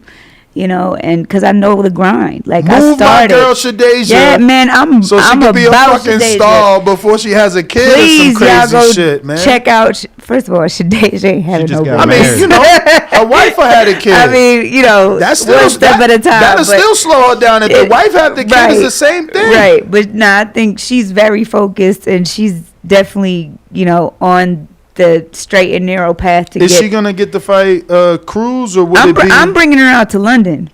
I'm going to London. I'm going to London for Clarissa. Boxer? Oh, you just bringing her out? Oh, yeah, I'm bringing her out there because we going to start calling people out. You know what I mean? I'm going to give her that big media push that she needs. I'm bringing her out to London, and she going to rock with me, and we going to let the world see who she really is. Like, I'm calling her the next coming of Ann Wolfe. I've been saying that on this show. This girl is a problem. She's a sight to see. I'm not gonna lie. I don't know that I've seen a woman with power like that since Ann Wolfe. Right. Shadeja's nasty with it. No, but the difference between her and Ann Wolfe is Shadeja is a slick right. boxer. She definitely is. Like, I mean, I hate to say it. She got a Mexican double left hook. I guarantee you, when you see it, you're gonna be impressed. No, I mean, I've been impressed with the shit you've shown me. Everything is super sharp. She's slick. She's sharp. Like, sharp. Didn't you say she dropped you a couple times? She did not drop me, but technically it would have been a knockdown because I turned around and started running. Because it was either that or take a knee and have a knockdown by a woman. So I just turned my back for a little bit, ran away. He's a track star. Ran away for a little bit, but that's okay. I'm telling you, she's good. Nah, for sure. I think that the one knock that I have is that I feel like maybe that Mexican style could be her problem. Yeah, shout out her managers. So she does have management. Veronica and Danny. They've been getting her to fights and just to build her record and stuff. But I'm here to support, help the team, come on board, and give her the exposure that she needs because I'm just all about the women, man. I love the women. That's why y'all on women's boxing. I just want to say, Shanisa Estrada is absolutely top rank. Yeah, just top rank. Top rank. Shout out to her. I think that I got respect for all the women that's in boxing, but I just think skill for skill. I just don't think nobody could. Yeah, she's special. They got somebody coming for her. Well, I hope they bring their A game. Bo, what's the name of the dude that trains Borrero? He's got the woman Yadira Baustos. I'm unsure. I'm uncertain. He go by Mitmaster on IG. Yeah, I don't know his real name, but I know his IG name. I'm sorry. Damn. You know the name of that gym, though? I'm uncertain on that. I can look it up, though. Yeah, I mean, we're going to go ahead and take this picture, though. Thank you, Champ, for coming in. No Sarafina, thank Absolutely. you. We'll be right back after a quick intermission and taking this picture with Hasim Rahman and Sarafina.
What up, what up, what up? Welcome back, ladies and gentlemen. Welcome back. Sorry to keep you waiting. We were taking a picture with Hasim Rahman Jr. He's going to be fighting Jake Paul. We also had Sarafina in the building. And they're still out there, you know, talking, and it is what it is. Kenichi Bear, we definitely gave both guests a headset like you asked. If anybody wants to get their own set of Kenichi Bear headphones, remember to head over to their website. I'll put that link in the description right now. These are Hibernation 5s, and you can get 15% off. Remember, the proceeds go to a good cause. Obviously, the owner of this is a young amateur fighter, and he uses this money to get to all his tournaments and things like this. And shout out to his dad that, you know, had him start this company. And he continues to give our guests free headsets. And, you know, those guys need it when they're running, and it helps. He says, is that a music video? What are we talking about here? What a music video? Don't know what you're talking about. But that was a good interview, and I ain't going to front. They have made me change my mind. I think I want to bet on Rahman. He's so big. He's so long. It's like, yo, he just was out there like fucking shooting a jab at me. I'm like, damn, champ, your reach is really long. He's so lean right now. Like, remember, we just seen him in studio not too long ago. So now we're seeing the difference. He looks good. And then you got to factor in all. Like, I'm definitely putting money on him. I'm actually, I don't know if I want to put 100 or not. That's so much. But, like, he's plus money. And, you know, if we spend 50, at least that makes us 100 back. Actually, it doesn't even make us 100 back. Oh, this is the wrong one. This is the wrong one. Okay, we got to bet this one. So 50 would only make us 52.50 plus our 50 back, bro. So it's basically even money on Rahman. And that's kind of why I'm enticed, you know. If he could just get that money line win, I could probably flip the whole bank. Now, is this a fight that you want to bet your entire freaking cash on? I don't know. But when are we going to get another opportunity to bet on someone that has this much more experience than the person he's fighting, that has pedigree over the person that he's fighting, that his father is a legend, that he's bigger than the person that he's fighting, that he's heavier, that he's longer, that he has more of an amateur background, more of a professional background? It's like, I almost feel like this is free money. But I really need you guys to tell me. I'm not going to make that bet until maybe tomorrow. Today is only Thursday. Hopefully the line doesn't change. He might been paid off respectfully. Okay, see, I'm not looking at things like that. You know, I'm looking for true responses and true opinions on whether or not that's a good bet. But we got a couple of super chats I got to get to. Shout out Kenichi Bear with the $10 super chat saying, amateurs in the championship morning, we have to make weight, but fight at whatever. Jake does not understand that. Panda bear emoji. Pirate flag. Please enjoy a set of the headphones from Kenichi Bear for the night. And we gave them to Hasim Rahman and to Sarafina. We got 8 crowning Young Jeezy. He says, feels good catching a live. Salute at the Boxing Voice. 3 fire emojis. Shout out to you. We got some exciting news coming for you. Danny doesn't want me to tell you, so I'm going to just tell you that the August 29th, big things will be happening. Like on that day, you'll get to see greatness for TBV. We got Chelsea with the $4.99 super chat says, ask Hasim Rahman if he seen Vidal Riley called him out if he beats Jake Paul, and would he be willing to stay at cruiserweight? We'll definitely ask him that for sure. I'm going to go ahead and wrap it up. There are no callers. Those are all the super chats. I want to thank you guys for tuning in and rocking out with us. We're going to continue to tweak things and make it better and a better experience for you. We're working on bigger and better guests. And we hope you tell a friend that we rock out 7 days a week. But starting on August 29th, we're going to be doing 2 shows every day. and even 3 times on Monday and 3 times on Thursday. My name is Nestor Gibbs. Find me on Instagram and Twitter at NestGTO. Peace.